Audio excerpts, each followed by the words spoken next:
मंत्र पाठ। ओम सहनावतु सहनौ भुनक्तु सह वीर्यं करवावहै तेजस्विनावधीतमस्तु मा विद्विषावहै। शांति शांति शांति। न्याय दर्शन की 105वीं कक्षा में आप सभी का स्वागत है। पूर्व पक्षी ने जो विशेष शब्दों की प्रामाणिकता पर आक्षेप उठाए थे, अनृत, व्याघात और पुनरुक्त कह करके उसका एक एक करके सिद्धांती ने उत्तर दिया था। अनृत का उत्तर 59वें सूत्र से दिया था कि न कर्म कर्तृ साधन वैगुण्यात्, और व्याघात पर जो आक्षेप लगाया उसका निराकरण किया 60वें सूत्र से कि अभ्युपेत्य काल भेदे दोष वचनात्, और पुनरुक्त कहकर के जो शब्द की अप्रामाणिकता बताई थी उसका निराकरण किया 61वें सूत्र से अनुवादोपपत्तेश्च, अर्थात ये जिसको आप पुनरुक्त कह रहे हैं और दोष के रूप में मान रहे हैं कि पुनरुक्ति दोष होता है, तो ये दोष नहीं है और इसको पुनरुक्त नहीं कहेंगे, ये है अनुवाद। और अनुवाद में और पुनरुक्त में अंतर बताया भाष्यकार ने कि पुनरुक्त अनर्थक अभ्यास को बोलते हैं और अनुवाद सार्थक अभ्यास को। और उस सार्थक अनुवाद में और भी कई भेद हैं जो कि शास्त्रों में मिलते हैं। वो कितने भेद हैं, कितने प्रकार हैं उसके, वो आगे बताएंगे। आप क्या पूछ रहे थे? पुनरुक्त दोषो अभ्यास पहले पृष्ठ बोलिए। ये है 215 सूत्र से है 61।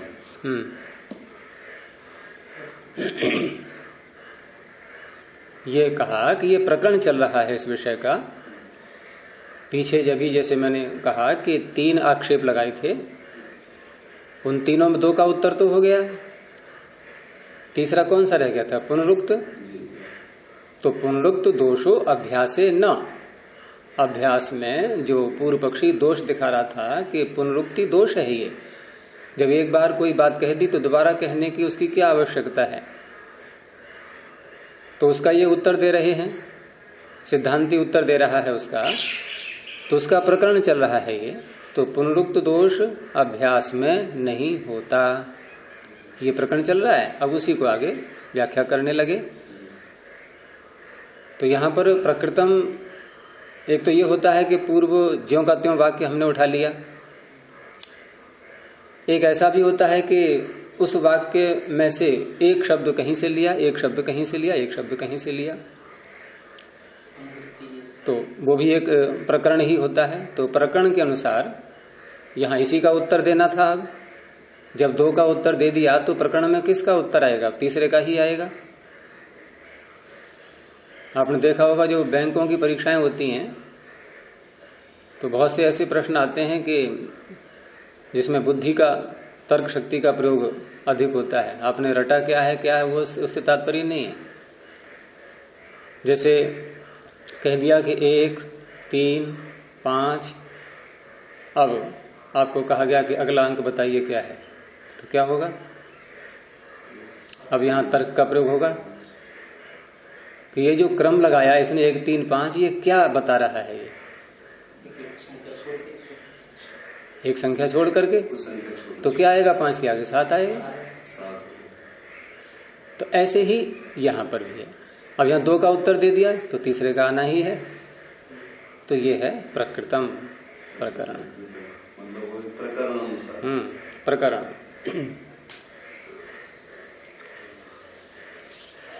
अब जो यहाँ अनुवाद कहा गया, उस अनुवाद का ही आगे विस्तार करते हैं। तो 62वां सूत्र बोलेंगे, वाक्य विभागस्य चार्थ ग्रहणात्। वाक्य विभागस्य अर्थात ब्राह्मण ग्रंथों में जो कि वेदों की व्याख्याएं हैं, उनमें 3 प्रकार के विभाग का निर्देश दिखाई देता है। और वो विभाग जो किए गए हैं वो अर्थ ग्रहणात्, वो अर्थ का ग्रहण होने से, उन वाक्यों से अर्थ का, प्रयोजन का ग्रहण होता है, अर्थात सार्थकता सिद्ध होती है। तो अर्थ का ग्रहण होने से, ये हेतु हो गया, अर्थ का ग्रहण होने से अर्थात वाक्यों का जो विभाग किया गया है, उन विभागों का अर्थ ग्रहण होने से। अब ये तो एक साकांक्ष सूत्र हो गया, तो पीछे से क्योंकि ये उत्तर दे रहा है सिद्धांती, शब्द की प्रामाणिकता बता रहा है, तो वाक्य पूरा कैसे बनेगा कि वाक्य विभाग का अर्थ ग्रहण होने से प्रमाण है। वो प्रमाण का प्रकरण चल रहा है, नहीं, शब्द का प्रमाणत्व सिद्ध करना है, तो प्रमाण है। वाक्य शब्द से हाँ, मीमांसा में तो विशेष है ही, सारी चर्चा उसी की है मीमांसा में, विभिन्न प्रकार। और ये अनुवाद और विधि, ये तो बहुत ही विस्तार से है वहां। आगे आएगा, अभी आएगा, हाँ आगे आएंगे अभी। तो भाष्यकार ने कहा कि प्रमाणम अर्थात सूत्र की जो साकांक्षता थी उसको पूरा करने के लिए वाक्य जोड़ दिया आगे, यानी कि सूत्र के साथ ही जोड़ करके इस वाक्य का अर्थ बनेगा। पूरा नहीं ले रहे हैं सूत्र के शब्दों को, केवल एक पूर्ति कर दी उसकी, जो आकांक्षा थी ना, उसको क्या चाहिए आगे। और तो प्रमाणम शब्दो यथा लोके, अब पूरा वाक्य बन जाएगा, वाक्य विभागस्य च अर्थ ग्रहणात् प्रमाणम शब्दो यथा लोके। वाक्य विभाग के प्रयोजन वाला होने से वह शब्द रूपी जो वाक्य हैं, यानी शब्द प्रमाण के रूप में जो वाक्य हैं, ये प्रयोजन है, उनका तात्पर्य है, तो वो प्रमाण है। यथा लोके, ये अपनी ओर से इन्होंने बढ़ाया कि लोक में भी ऐसा होता है। लोक में भी अनेक प्रकार के हम वाक्यों को बोलते हैं और बार बार उनका उच्चारण करते हैं, अभ्यास करते हैं, और वहां उनकी सार्थकता होती है। बहुत व्यवहार होता है लोक में, 2 बार बोलते हैं ना बहुत सी चीजों को, हटो हटो यहां से। तो ऐसा नहीं है कि एक हटो से जो अर्थ निकल रहा है वो दो हटो से वही निकल रहा है, प्रबलता है। तो कैसे कैसे आएंगे लोक में, ये भी आगे सब दिखाएंगे ये। अब यहां पर क्योंकि सूत्र इतना ही बता रहा था बस, ही ज्यादा इसमें नहीं है। अब ये जो वाक्य विभाग हैं, वो वाक्य विभाग कितने प्रकार के हैं ये इस सूत्र में नहीं बताया था 62वें में, वो आगे बताएंगे। तो इसलिए भूमिका बनाई कि विभागश्च ब्राह्मण वाक्या नाम त्रिविधः, ब्राह्मण वाक्यों का वो विभाग 3 प्रकार का है। तो सूत्र बोलेंगे 63वां, विध्यर्थ वादानुवाद वचन विनियोगा। इसमें वचन शब्द को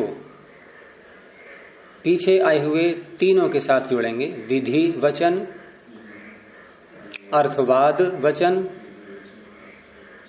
और क्या रह गया, अनुवाद वचन। इनका नियोग होने से कहां, ब्राह्मण वाक्य पीछे कहा ही था, ब्राह्मण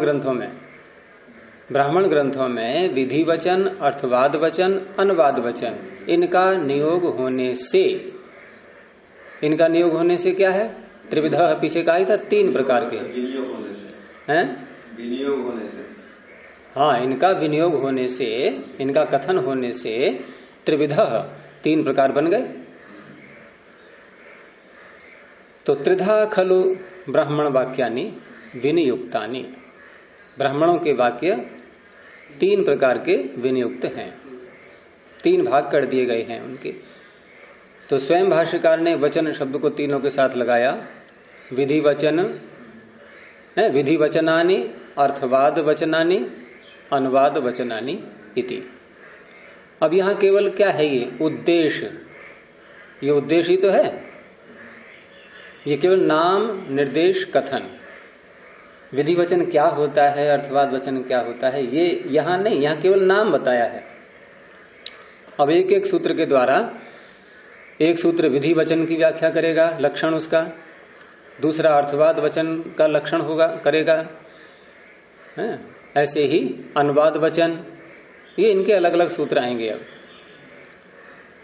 तो यहां इतना ही कह करके इस बात को समाप्त कर दिया, क्योंकि लक्षण आगे आ ही रहे हैं, यहां केवल उद्देश्य था ये।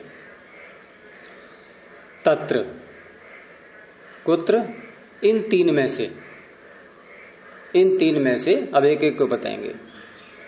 तो 64वां सूत्र बोलेंगे विधि ही विधायक। अब विधि वचन को पहले लिया इन्होंने क्रम के अनुसार कि विधि किसको कहते हैं, विधि वचन किसको कहते हैं, वचन अपनी ओर से जोड़ लेंगे। तो विधि वचन क्या है, कहा विधायक। विधायक विधान करने वाला, कि ऐसा करना चाहिए। ये सूत्र व्याकरण शास्त्र में विधि सूत्र है, ये हाँ, तो विधि सूत्र कुछ करता ही तो है। जैसे किसी प्रत्यय को ले लिया, सूत्रकार सूत्र के द्वारा प्रत्यय हो रहा है। कल सूत्र बोल रहे थे ऋणमूल त्रिचौ, तो धातु से ऋणमूल और त्रिच प्रत्यय क्या आगे होते हैं, तो विधान कर रहा है ये। तो ये सूत्र कैसा हो गया, विधि सूत्र। क्यों कहा हमने विधि सूत्र, क्योंकि ये विधायक है, विधान करने वाला है। तो इस तरह से विधि वचन विधायक होते हैं, ये इसका लक्षण हो गया। यद वाक्यम, अब उसी का सूत्र का अर्थ कर रहे हैं, यद वाक्यम विधायकम, जो वाक्य विधायक विधान करने वाला होता है, उसी को आगे खोला चोदकम, प्रेरणा देने वाला होता है, स विधि, उसको विधि कहते हैं। अर्थात कुछ बताए करने के लिए कि क्या करना है। तो ऐसे निर्देश ब्राह्मण ग्रंथों में बहुत विस्तार से हैं, और इसलिए इनको विनियोग ग्रंथ भी कह देते हैं। और कर्मकांड से भी अधिक संबंध उनका जोड़ा गया है, लेकिन व्यवहार में भी हम इस प्रकार के वाक्यों को बहुत बोलते हैं। विनियोग, विनियोग से संबंध स्थापन करता है। विनियोग शब्द यहाँ कहाँ है? नहीं, जैसे ये विधि है ना, विधि भी, तो विधि से विनियोग शब्द को भी आ जाए, ब्राह्मण ग्रंथ में विनियोग कर दिया इसके साथ, इसके मंत्रों का ऐसे कुछ मंत्रों का विनियोग भी है उसमें, क्योंकि विधि वाक्य जहां पर आए हुए हैं वो किसी न किसी मंत्र की व्याख्या के रूप में ही है। तो मंत्र किसी बात को कह रहा है, तो किस बात को कह रहा है ये विधि वाक्य ने बताया, और वहां उस मंत्र का हम प्रयोग करते हैं, उसी का नाम है विनियोग। विशेष रूप से कहीं मंत्र को लगाना किसी क्रिया के साथ में, ये विनियोग हो जाता है। अब यहां जो विधि कहा गया विधायक के रूप में, तो उसका भी अब दो अर्थ किए इन्होंने, कि विधि 2 प्रकार की होती है, और ये आपको बिल्कुल लोक में जैसा होता है वैसा ही मिलेगा। बहुत सरल है समझना कि विधि 2 प्रकार की है। 2 भाग कौन कौन से हैं उसके? 2 प्रकार की, नियोग अनुज्ञावा। या तो होता है नियोग, नियोग का तात्पर्य नियुक्त करना, प्रेरणा देना, ऐसा करना चाहिए। एक तो ये हो गई विधि, ठीक है। और दूसरा होता है कि कोई किसी कार्य को कर रहा है, और करते हुए को हम यदि समर्थन कर रहे हैं, उसका स्वीकृति दे रहे हैं अपनी, तो ये भी विधि है, और इसको कहते हैं अनुज्ञा। अनुज्ञा का अर्थ क्या होता है? अनुमति, स्वीकृति। हाँ, आप बहुत अच्छा कर रहे हैं, ठीक है। तो नियोग और अनुज्ञा सबके उदाहरण आएंगे। तो नियोग और अनुज्ञा ये जो है यहां पर, ये विधि शब्द से कही जाएंगे और दोनों प्रकार मिलते हैं इसके। इन्होंने एक का उदाहरण दे दिया है, यथा अग्निहोत्रम जुहुयात स्वर्ग कामः। यदि किसी को स्वर्ग की इच्छा है, सुख प्राप्ति की इच्छा है, तो अग्निहोत्र से हवन करे, अग्निहोत्र करे, अग्निहोत्रम जुहुयात। अब ये क्या है? विधि। तो ये विधि नियोग है अथवा अनुज्ञा? यहां प्रेरणा दी जा रही है कि सुख प्राप्ति की कामना है तो आप अग्निहोत्र कीजिए, अग्निहोत्र करना चाहिए। तो इस प्रकार से ये विधि वाक्य, विधि वचन ये मिलते हैं। अब दूसरा क्या था इसमें? 63वें सूत्र में विधि वचन, अर्थवाद वचन, अनुवाद वचन। अब अर्थवाद वचन आया, तो अर्थवाद वचन के लिए लक्षण किया 65वें सूत्र से। सूत्र बोलेंगे स्तुति ही, निंदा, परकृति ही, पुराकल्प इत्यर्थवाद। कितने भेद किए इसके? 4। और ये बहुत विस्तृत, बहुत व्यापक ये विषय है अर्थवाद का, क्योंकि वेदों पर भी बहुत से आक्षेप लगाए जाते हैं। जहां जहां भी अभ्यास आ रहा है, जहां जहां भी कोई मंत्र का अंश, कोई शब्द बार बार कहा जा रहा है, तो उसको लेकर के आक्षेपकर्ता आक्षेप उठाते हैं और वेद निरर्थक हैं ऐसा सिद्ध करना चाहते हैं कि एक ही बात को बार बार कहा जा रहा है। लेकिन यहां ये बता रहे हैं कि ये जो अर्थवाद जिसको हम कह रहे हैं, ये वास्तव में है क्या? तो 4 प्रकार हैं इसके, 4 प्रयोजन निकलते हैं इनसे: स्तुति, निंदा, प्रकृति और पुराकल्प। तो एक एक करके आगे बताएंगे ये। पहले स्तुति को लिया कि विधेय फलवाद लक्षणा या प्रशंसा सा स्तुति ही। ये वार्तिक के द्वारा इसका अर्थ किया कि फलवाद लक्षणा या प्रशंसा। फलवाद लक्षणा क्या है? फल कथन करना लक्षण है जिसका। फलवादो लक्षणम यस्य, यस्या प्रशंसा का विशेषण है ये। फल कथन करना ये लक्षण है जिसका। ऐसी प्रशंसा, किसी विषय की कोई प्रशंसा की जा रही है, और प्रशंसा क्यों की जा रही है? तो कहा फलवाद लक्षणा, उसके फल का कथन करना, यह है वहां प्रयोजन। और फल का कथन करना प्रयोजन है, तो उस रूप में न कह करके, फल को न बता करके उसकी प्रशंसा की जा रही है। और ऐसी जो प्रशंसा होती है उसी का नाम होता है स्तुति। ठीक है?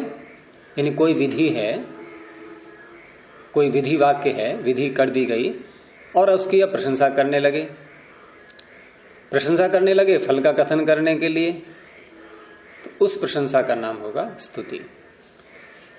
तो आगे खोला उसी के लिए, कैसी होती है वो? कि कहा संप्रत्ययार्था। संप्रत्यय, अच्छी प्रकार से विश्वास करने, यहां प्रत्यय का अर्थ विश्वास होगा। संप्रत्ययार्था, अच्छी प्रकार से विश्वास प्रयोजन है जिसका, ऐसी होती है वो स्तुति। इन उस विधि पर, उस क्रिया पर जिसके सामने हम प्रशंसा कर रहे हैं, उसके मन में विश्वास उत्पन्न हो जाए, इसके लिए स्तुति की जाती है। और उसी को स्पष्ट किया आगे कि स्तूयमानम श्रद्धधीत। स्तूयमान कौन है? हाँ, विषय जिसकी स्तुति की जा रही है। और उस स्तूयमान विषय पर श्रद्धधीत, श्रद्धा करने लगे। कौन? जिसके सामने स्तुति की जा रही है। कर्ता छिपा हुआ है इसमें। हाँ, श्रद्धधीत, श्रद्धा उत्पन्न हो जाए, उसके अंदर श्रद्धा करने लगे, इसलिए स्तुति की जा रही है। और उसी स्तुति को एक अन्य प्रकार से भी कहा कि प्रवर्तिका च, वह स्तुति जब सामने वाला प्रशंसा सुनता है तो वह उसमें प्रवृत्त होने लगता है। ये कंपनियां क्या करती हैं? कंपनियां अपने उत्पादों को बनाती हैं और उत्पादों को बना करके एक एक उत्पाद को लेकर के उसकी पर्याप्त प्रशंसा, इनकी तो प्रशंसा झूठी होती है वास्तव में, लेकिन प्रशंसा करते करते करके दूसरों को बार बार जब सुनाया जाता है तो विशेष करके बच्चे जल्दी होते हैं प्रभावित, और जो प्रौढ़ हैं वो समझते हैं थोड़ा बहुत विषय के लिए, तो प्रभावित होकर के क्या होता है, उनकी श्रद्धा उत्पन्न हो जाती है, वह उस प्रोडक्ट को, उत्पाद को लेने के लिए, प्रयोग करने के लिए प्रवृत्त हो जाते हैं। तो वह स्तुति कैसी हो गई? प्रवर्तिका, प्रवृत्त करने वाली, प्रवर्तिका च। क्यों कहा कि फल श्रवणा प्रवर्तते, जब फल सुनते हैं उसका, हम इससे ये लाभ होगा, इससे ये होगा, इस क्रीम के लगाने से सारा कालापन दूर हो जाएगा, इस तेल को लगाने से बाल काले हो जाएंगे या नए उगाएंगे जिसके नहीं है उसके, ये क्या है? फल वाद, फल का कथन। तो ऐसी स्तुति ये प्रवर्तिका च, प्रवृत्त करने वाली हो गई। तो प्रवर्तिका च फल श्रवणात् प्रवर्तते।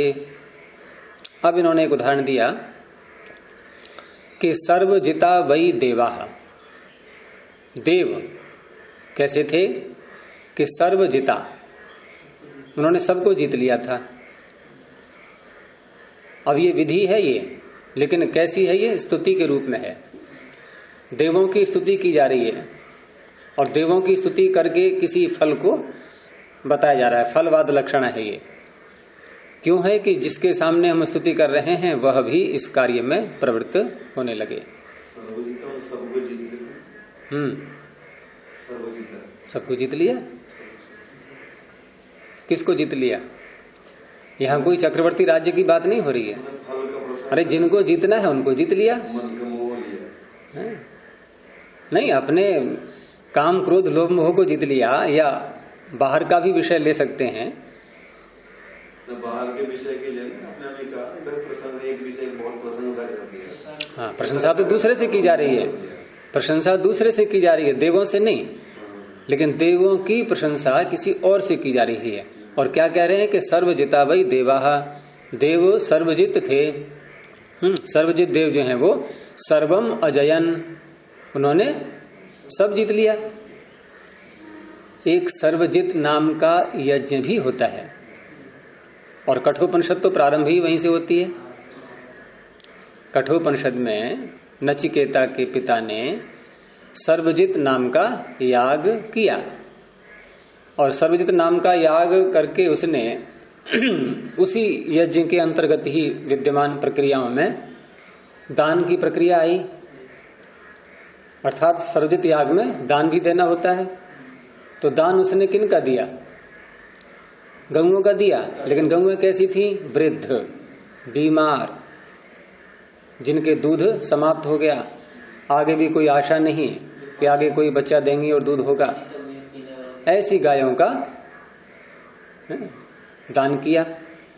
अब उसका बच्चा जो है वो देख रहा है सब ये, उसको लगा बताओ ये पिता जो है कितना नादान है मेरा, ये ऐसी गायों को दे करके और सर्वजित नाम का याग संपन्न हो जाएगा मेरा, ऐसा मान रहा है। तो वही तो उसने फिर कहा था पिता से कि आप जो ऐसा कर रहे हो क्या इससे ऐसा होगा? पिता को क्रोध आ गया था। उसने वहां से उसको हटा दिया, भगा दिया घर से कि चल तुझे मैं मृत्यु को सौंपता हूं। उसने कहा ना मेरा भी दान करो। फिर भाई आपको तो सर्वजित याद करना है तो होता तो यह है कि जो अपनी प्रिय वस्तुएं हैं उनका दान करना चाहिए। आप उन गायों का दान कर रहे हो जो हमारे लिए उपयुक्त नहीं है। दान करना है तो मेरा करो। तो गुस्सा में उन्होंने कहा ठीक है तो तेरा भी दान करता हूं मैं, और मृत्यु को दान कर दिया। वो मृत्यु फिर यमाचारी, आगे कहानी प्रारंभ होती है सब। तो सर्वजिता वै देवाः, सर्वजित नामक याग करके देव कैसे हो गए? सर्वजित, वो सर्वजित हलंत है शब्द जो याग का नाम है, सर्वजित। और इन देवों ने सर्वम अजयन, सबको जीत लिया। क्यों जीता? कि सर्वस्य आप्त्ययी, उनको सब कुछ प्राप्त करना था। सबकी प्राप्ति के लिए, सर्वस्य जित्ययी, सबको जीतने के लिए उन्होंने सर्वजित याग किए उन देवों ने। और सर्वजित याग करके वो सफलता भी उनको मिली। ये क्या हो रही है? प्रशंसा, स्तुति। और फिर कहा आगे कि सर्वम एव एतेन आपनोति। अब ये उस बात को कह करके, देवों के विषय में बता करके, अब एक सामान्य रूप से वाक्य जो आ रहा है, ये क्या है? प्रशंसा का वाक्य आगे अब स्पष्ट हुई प्रशंसा कि सर्वम एव एतेन आपनोति सर्वम जयति। एतेन केन? सर्वजित यागेन, अर्थात सर्वजित याग से सब कुछ प्राप्त कर लेता है। कौन? जो करता है। तो यहाँ तो सर्वजिता वही देवा, ये तो प्रमाण दिया, ये प्रमाण दिया पहले याग से। हाँ, ये प्रमाण दिया पहले कि देखो ऐसे ऐसे देवों ने सर्वजित याग किया था सब कुछ प्राप्ति करने के लिए, सबको जीतने के लिए। और सर्वम अजयन, वो सब उन्होंने जीत लिया। ये क्या है? ये प्रमाण। अब यहां कह करके आगे अब प्रशंसा का वाक्य आया। ये औरों के लिए अब सामान्य कथन होगा कि जो ऐसा करता है, एतेन, जो सर्वजित याग करता है वो एतेन यागेन सर्वम एव आपनोति, वो सब कुछ ही प्राप्त कर लेता है। उसी को स्पष्ट किया, सर्वम जयति, वो सब जीत लेता है। अब ये सुनकर के सामने वाले में भी प्रेरणा उत्पन्न हो जाएगी, वो भी करने का प्रयास करेगा। तो इस प्रकार के वाक्य इत्यम आदि, ये थोड़ा सा निर्देश दिया है, ऐसे वाक्य आते हैं। तो उसके अंदर शास्त्रों में भी फल आदि का कथन तो करते ही हैं, इस योग दर्शन में भी फल कथन करते हैं। तो सब बहुत जगह मिलेंगे, केवल ब्राह्मण वाक्य ही नहीं। ये तो ब्राह्मण वाक्यों के आधार बनाया है अभी यहाँ पर, लेकिन व्यवहार में भी हम बहुत से ऐसे देखेंगे और अन्य शास्त्र में भी मिलेंगे। तो ये अर्थवाद कितने प्रकार का था? 4 प्रकार का बताया था। 4 प्रकार में एक तो हो गया ये स्तुति का, और उस स्तुति का अर्थ हो गया प्रशंसा। कैसी प्रशंसा? जो फल कथन करने के उद्देश्य से की जा रही है। ऐसा हो जाता है, जैसे यहां कहा ना कि आपनोति, प्राप्त कर लेता है। ये क्या है? फल, जो ऐसा करता है। दूसरा अर्थवाद क्या था? निंदा। अब निंदा को लेते हैं कि अनिष्ट फलवादो निंदा। देखो पीछे कहा था फलवाद लक्षणा या प्रशंसा, वहां फल के साथ में इष्ट अनिष्ट नहीं है, लेकिन प्रशंसा शब्द है। तो हो सकता है जैसे कंपनियां प्रशंसा करती हैं और उससे अनिष्ट भी हो जाएगा किसी का। वह गलत उत्पादन का यदि वो प्रशंसा कर रही हैं, अपने उत्पाद गलत है, झूठी प्रशंसा कर रही हैं और लोग लेते हैं और हानि उठाते हैं, धन की हानि तो हो ही गई, और उसका प्रयोग करके हानि होगी वो अलग है। 2 हानियां, एक धन की हानि हुई और दूसरा फिर अपना शरीर बिगड़ेगा अगर वो वस्तु उपयुक्त नहीं है तो। और उन्हें केवल प्रॉफिट लेना है, बस उनका उद्देश्य इतना मात्र है। तो वहां स्तुति जो की जा रही है, प्रशंसा, वो गलत भी हो सकती है, लेकिन सामने वाले को गलती नहीं बताई जा रही है, उसका लाभ बताया जा रहा है। तो उसमें दोनों बातें आ जाएंगी। लेकिन यहां क्या है? अनिष्ट फलवादो निंदा। निंदा किसे कहते हैं? जिसमें अनिष्ट फल का कथन होता है, जो हमें नहीं चाहिए। तो यहां रोकने के लिए होगा ये, इसलिए आगे अर्थ किया वर्जनार्था, और वहां क्या था? संप्रत्ययार्था।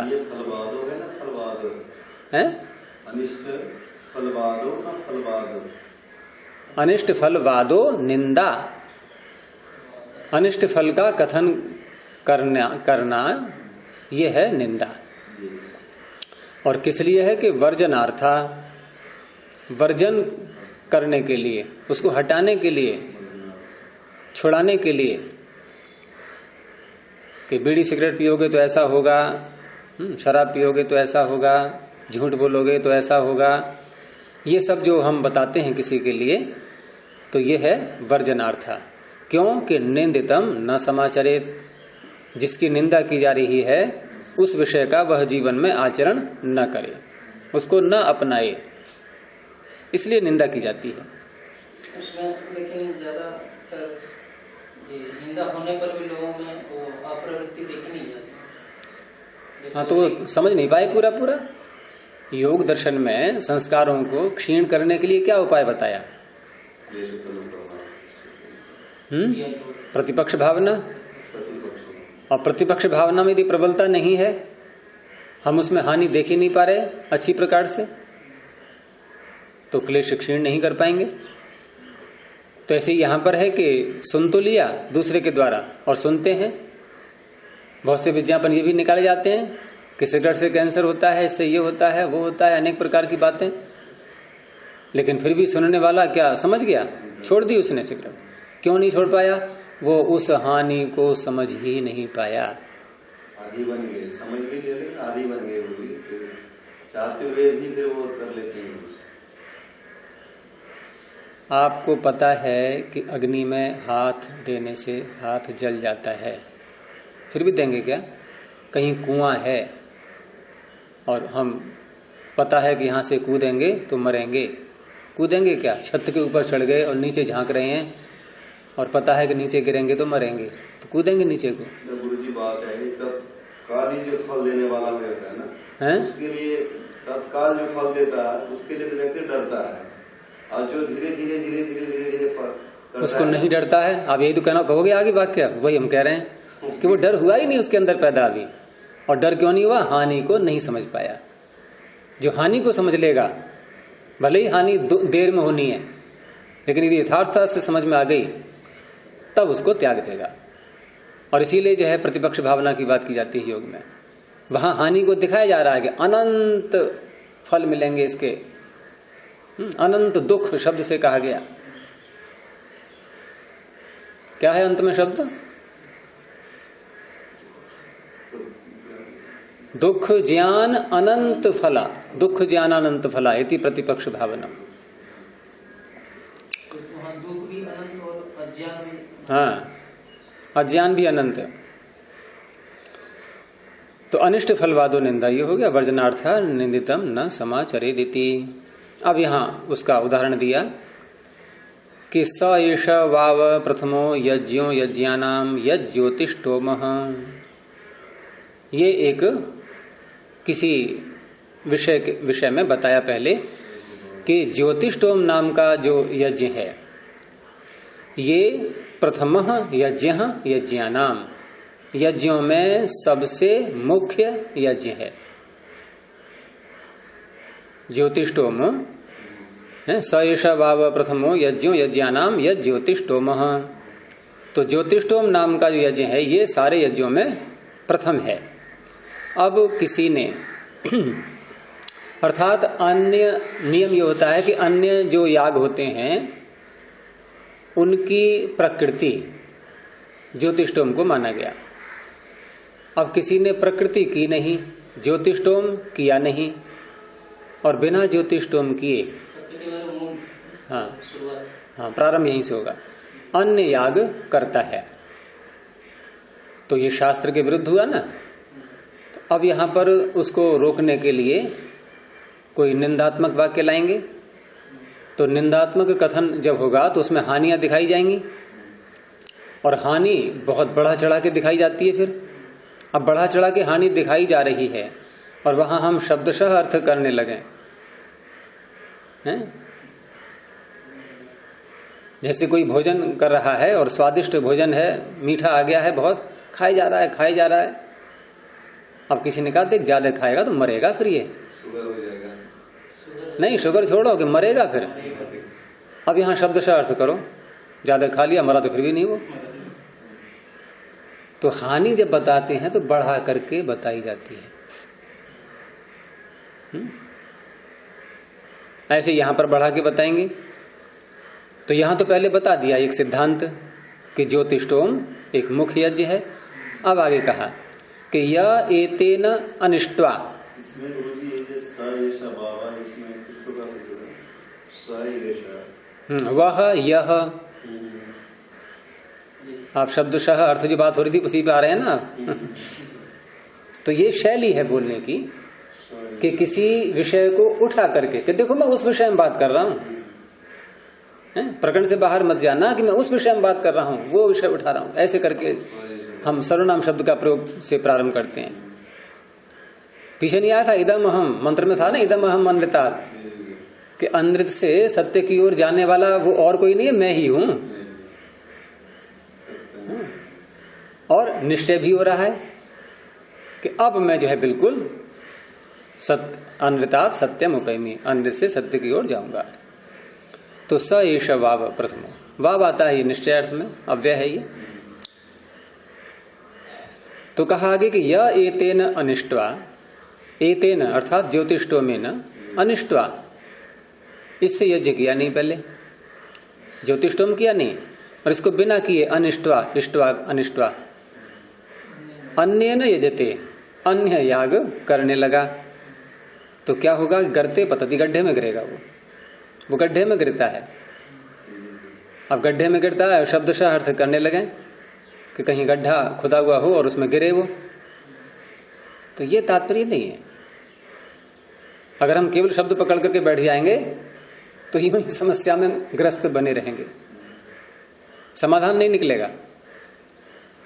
उपनिषद में भी जो गार्गी और याज्ञवल्क्य का जो शास्त्रार्थ होता है, यहाँ पर भी सिरों की पतति ऐसे कुछ होता है तुम्हारा, हाँ सिर जो है गिर जाता है। अब हाँ सिर गिर जाता है का मतलब क्या है, अरे सिर कट के गिर जाता है अर्थ नहीं है, यश कम हो जाएगा, समाज में तुम्हारी इज्जत गिर जाएगी। हाँ? बच्चों से नहीं कहते हैं कि देख तूने जो है आज चोरी कर ली और सबको पता लग गया कि तू चोर है, तो तूने सबके सामने मेरी नाक कटवा दी। अब बच्चा कहे कि नाक कटवा दी, आपकी नाक तो दिख रही है, ये क्या है, छल। तो इस तरह से अर्थवाद वाक्यों में हैं? नहीं कहावत तो है, लेकिन कहावत को कहावत के रूप में कहां लिया बच्चे ने, वो उसका शब्दशः पकड़ रहा है अर्थ, कि आप कह रहे हो कि मेरी नाक कटवा दी, आपकी नाक तो है, मैंने कहां कटवाई है। अब पिता समझाएगा कि इसका ये अर्थ होता है। तो अर्थ होता है ये क्यों समझाना पड़ रहा है कि हम उसका तात्पर्य ले रहे हैं, वो शब्द का अर्थ हम अभिधा से नहीं कर रहे हैं। अभिधा से करेंगे तो नाक कटी होनी चाहिए उसकी। तो ऐसे जो अर्थ होते हैं अभिधा से हट करके किए जाते हैं, तो वो बात जिन वाक्यों में होती है वो अर्थवाद, उन्हीं की व्याख्या चल रही है ये कि 4 प्रकार के अर्थवाद होते हैं। ये निंदात्मक अर्थवाद हो गया कि नाक कटवा दी। तो गर्ते पतति, और कहा कि यहां गर्ते पतति अयम, पतति अयम एव, हाँ एतत् जीर्यते, और ये जीर्ण शीर्ण मतलब समाप्त, कुछ नहीं होगा उसका। जो ज्योतिष्टोम न करके अन्य किसी याग को करेगा तो जीर्यते, वो जीर्ण शीर्ण हो जाता है। और अंत में कह दिया प्रमीयते वा, मारा जाता है। ये मी धातु है हिंसा अर्थ वाली, मी हिंसायाम, प्रमीयते, वो मारा जाता है, मर जाता है। तो मरता तो वैसे नहीं है, लेकिन ये निंदा की जा रही है उस क्रिया की जो सामने वाला कर रहा है। और क्यों की जा रही है, तो पीछे बताया था वर्जनार्था, उसको वहां से हटाने के लिए। निंदितम न समाचरे, वह उस निंदित कार्य को न करे, अर्थात ज्योतिष्टोम ही करे पहले, जैसा विधान किया है शास्त्रों में। तो ये किसकी व्याख्या हुई, निंदा की। और क्या है ये, अर्थवाद, स्तुति, निंदा। तीसरा क्या था, परकृति। परकृति का शब्दार्थ क्या होता, पर कोई दूसरा व्यक्ति, उसके द्वारा कोई कार्य किया गया, तो दूसरे के द्वारा किया हुआ क्या है, परकृति। तो उसी का अर्थ आगे कर रहे हैं कि अन्य कर्तृकस्य, व्याहतस्य विधेर वादः प्रकृति। किसी अन्य व्यक्ति ने कोई कार्य किया और उसका किसी और ने उसके विरुद्ध कार्य किया। व्याहत विरुद्ध, क्योंकि प्रकृति शब्द का जो अर्थ किया था हमने उतने मात्र से बात नहीं बनेगी, इसलिए खोलना पड़ रहा है इनको। प्रकृति का शब्दार्थ करें तो इतना ही हुआ कि दूसरे के द्वारा कोई कृति है, बस इतना ही नहीं। इसका अर्थ छिपा हुआ है अंदर, वो बता रहे हैं कि किसी एक ने कोई कार्य किया, अन्य कर्तृकस्य व्याहतस्य, अन्य कर्ता के द्वारा किए हुए कार्य के विरुद्ध का, विरुद्ध विधि का, व्याहतस्य विधेः, विरुद्ध विधि का वादः कथन, ये क्या है? प्रकृति। अब प्रकृति में क्या कहेंगे, क्या करेंगे उसमें कि किसी ने कोई पीछे विधि की है और दूसरे ने उसके विरुद्ध विधि की है, उसका कथन कर रहे हैं।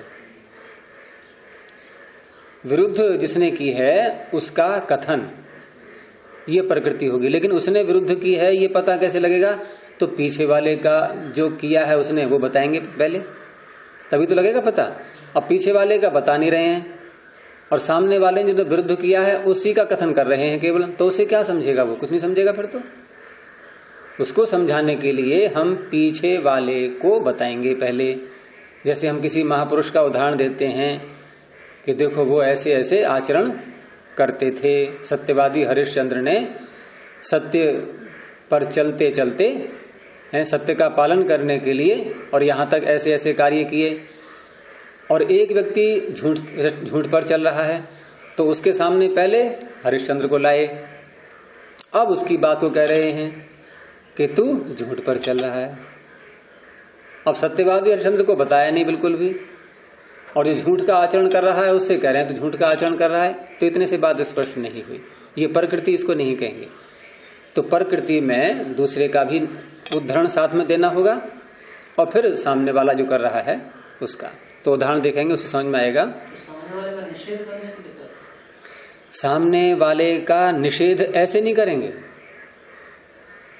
पहले दूसरे वाले को बताएंगे और फिर सामने वाले की बात को बताएंगे कि ये ऐसे ऐसे कर रहा है। अब उसके बाद फिर जो पीछे वाले ने किया है, मतलब करना ऐसे चाहिए है, वो ऐसे करते चले आ रहे हैं, तो ये उसके अंदर छिपी हुई बात है कि हमें भी ऐसे करना चाहिए। ये सामने वाला प्रेरणा लेगा उससे, इस तरह से। तो वाक्य दिया आगे कि हुत्वा वपाम एव अग्रे अभिघारयन्ति। ये घा पढ़ना, इसको कोई धा पढ़ने लोगो। अभिघारण कुछ और होता है, अभिधारण और होता है। हम यज्ञ करते हैं तो जब ये 5 मंत्र बोल लेते हैं अयंत इदम आत्मा, इसके बाद क्या करते हैं? 5 मंत्रों के बोलने के बाद कौन सी क्रिया होती है? जल सेचन। उसके बाद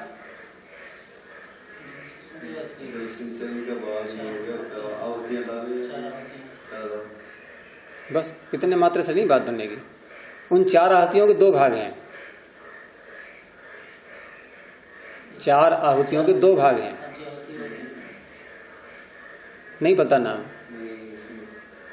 2 हैं आघारा वाज्य भागाहुति। आपने पूरा वाक्य नहीं सुना, मैंने क्या कहा बोलिए? कुछ नहीं। आघारा वाज्य भागाहुति, आघारौ आज्य भागाहुति। आघार धा नहीं है। प्रथम आहुति में हम पश्चिम से पूर्व की ओर धारा छोड़ते हैं। आघार होता है धारा पूर्वक छोड़ना है, आघार है ये। एक तो होता है केवल आहुति डाल दी हमने बीच में, ये आज्य भागा होती है, केवल घी का हो गया है।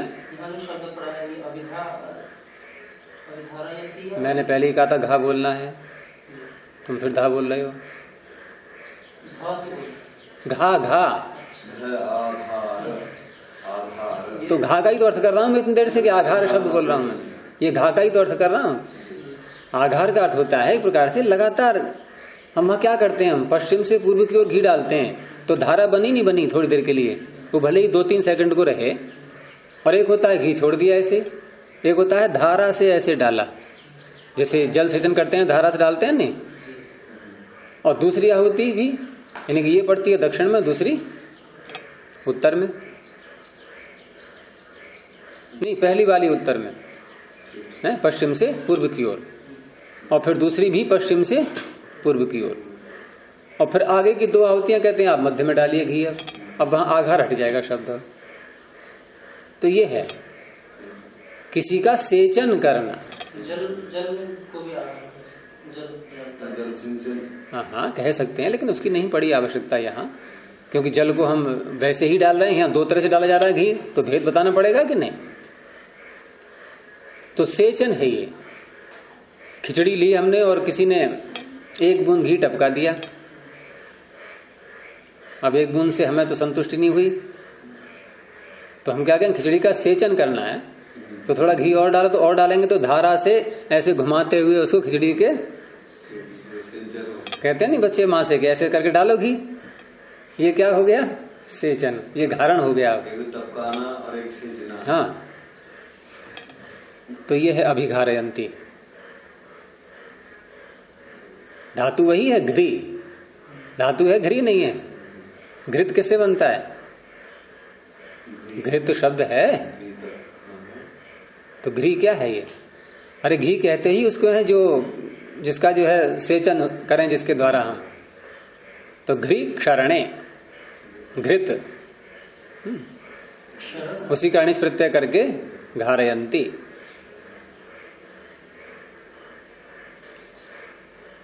तो यहां ये दिखा रहे हैं कि अग्रे यानी पीछे के लोग प्रारंभ में हुत्वा हवन करके जो भी कार्य याग का चल रहा है उसको किया, और फिर वपाम अग्रे अभिघारयंती। उसके बाद पहले क्या करते हैं वो हुत्वा, वो तो कर लिया, अब वपाम अग्रे अभिघारयंती। हाँ, वपाम एव अग्रे अभिघारयंती, यानी वपा को ही पहले अभिघारण करते हैं उसका, अर्थात उस पर घी डालते हैं वपा पर। अब ये वपा क्या है, ये विचारणीय विषय है अलग, क्योंकि जो लोग यज्ञों में हिंसा मानते थे वो उस दृष्टि से अर्थ करेंगे, तो वहां वपा से लिया गया है कि आंतों में जो ऊपर की झिल्ली होती है उसको वपा शब्द से कहा गया है। ये केवल चर्बी मात्र नहीं है, वो तो मेद होता है, मेदस। लेकिन यहां क्योंकि ये गलत है, ये यज्ञों में हिंसा नहीं होती है, तो ये सब ये कर्मकांड के ग्रंथ विषय हैं, अलग हैं, ये इन पर यहां ज्यादा नहीं खोला गया है। हमें केवल एक जिस उद्देश्य को लेकर के इन्होंने उदाहरण दिया है वो देखना है। तो वो तात्पर्य यहां पर यह है कि वपा क्या है उसको छोड़ दो, अभी कुछ है, बस ऐसा मान के चलो कि वपाम एवं अग्रे अभिघारयंती, पहले वपा पर घी डाला, ठीक है, उसका अभिघारण किया, अथ प्रषदाज्यम, उसके बाद प्रषदाज्य। अब ये जो बात बताई जा रही है ये जो दूसरे व्यक्ति ने की है, पहले वाले ने नहीं, वो नहीं। यहां क्या था देखो, पहले प्रकृति किसे कहते हैं, अन्य कर्तृक के विरोध में जो कर रहा है उसका कथन करना। तो ये विरोध में जो कर रहा है उसके लिए कह रहे हैं कि आप लोग जो हैं पहले हवन करके और फिर वपाम अभिघारयंती, वपा का अभिघारण कर रहे हैं, और वपा के बाद प्रषदाज्य का अभिघारण कर रहे हैं।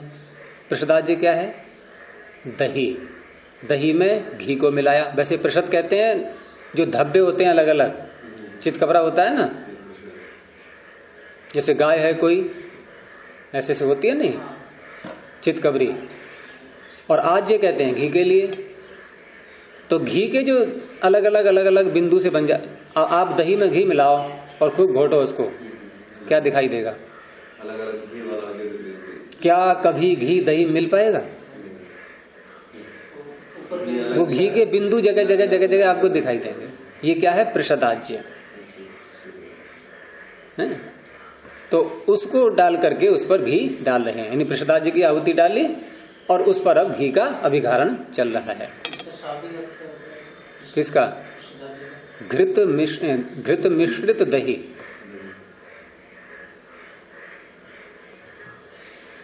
अब यहां दो कार्य किए उन्होंने, पहले वपा का अभिघारण किया, फिर पृषदाज्य का।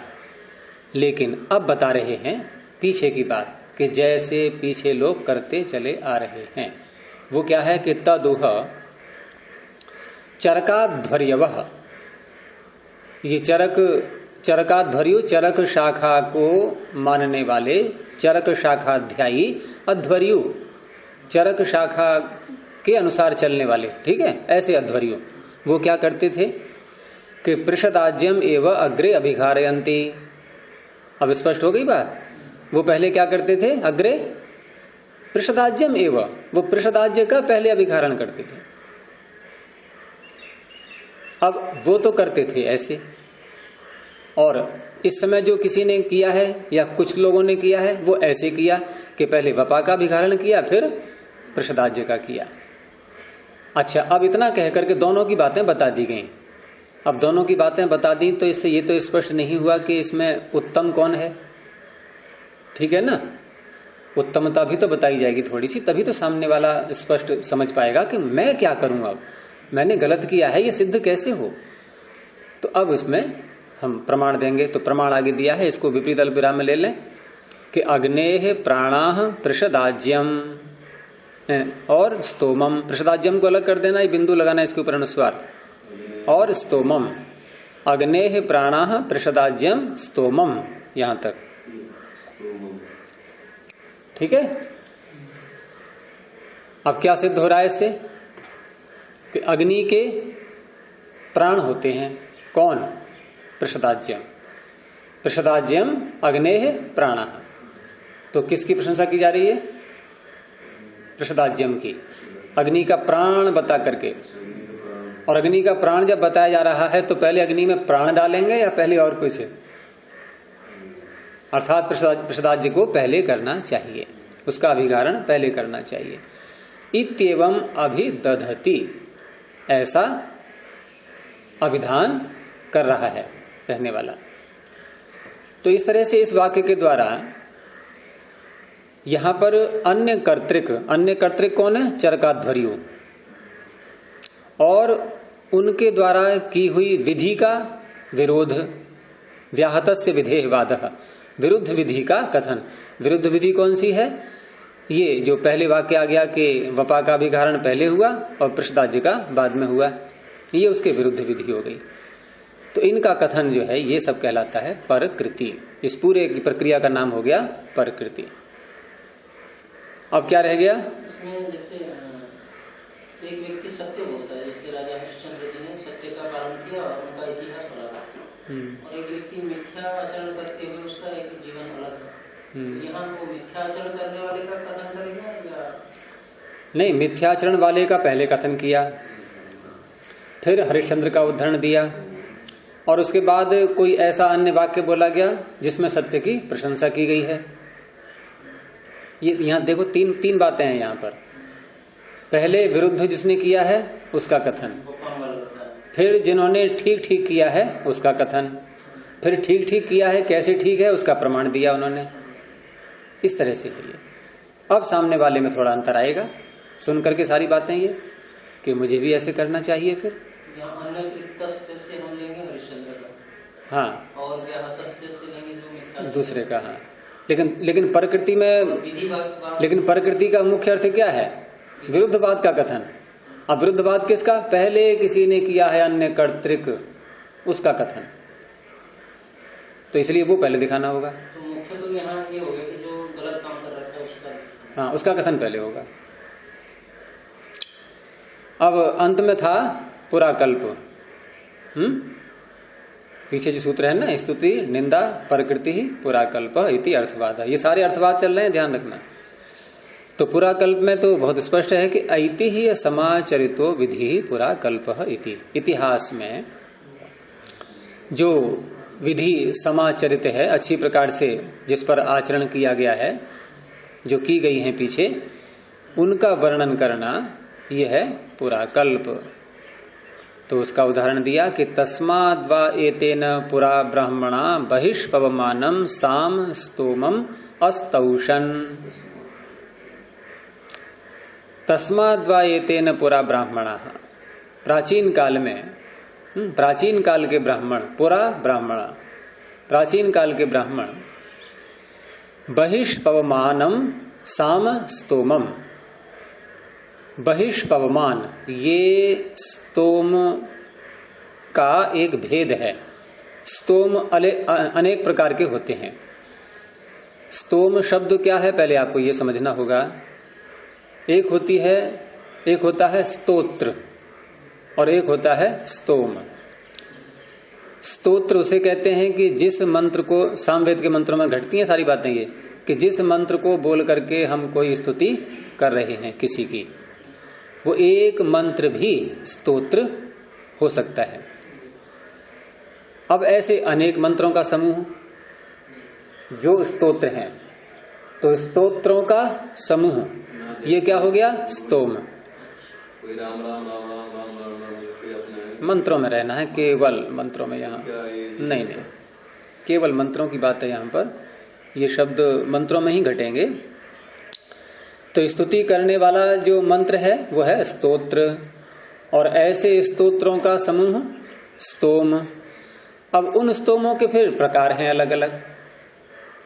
वो प्रकार बने हैं इसलिए कि हम उनका प्रयोग कर कहां कहां रहे हैं। तो उन्हीं में से एक प्रकार है बहिष्पवमान। तो बहिष्पवमान नामक स्तोम है। और किनका है ये? कि साम शब्द लगाई दिया है, साम स्तोमम। तो बहिष्पवमान नामक साम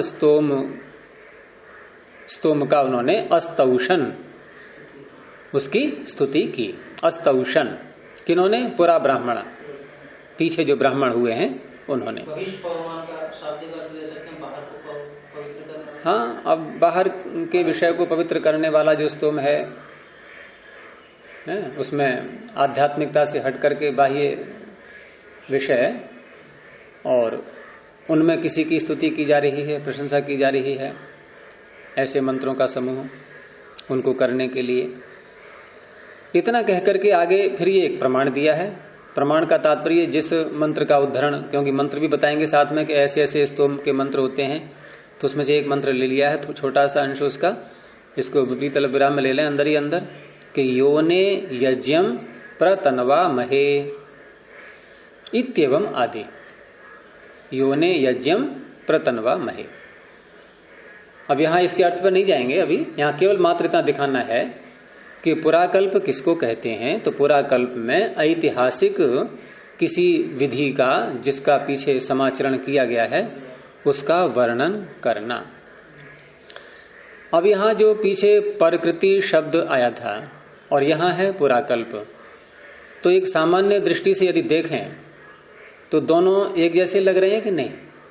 वहां भी बताया था कि हुत्वा बपाम एव अग्रे अभिघारयन्ति, और ये पूरा जो वाक्य है प्रसदाज्यम एव अग्रे अभिघारयन्ति, यहां तक ये सब भी तो पीछे की बात ही बता रहे हैं। ये क्या कि चरकात भरियो ऐसे करते थे। प्रकृति और निंदा थोड़ा समान लग रहा है।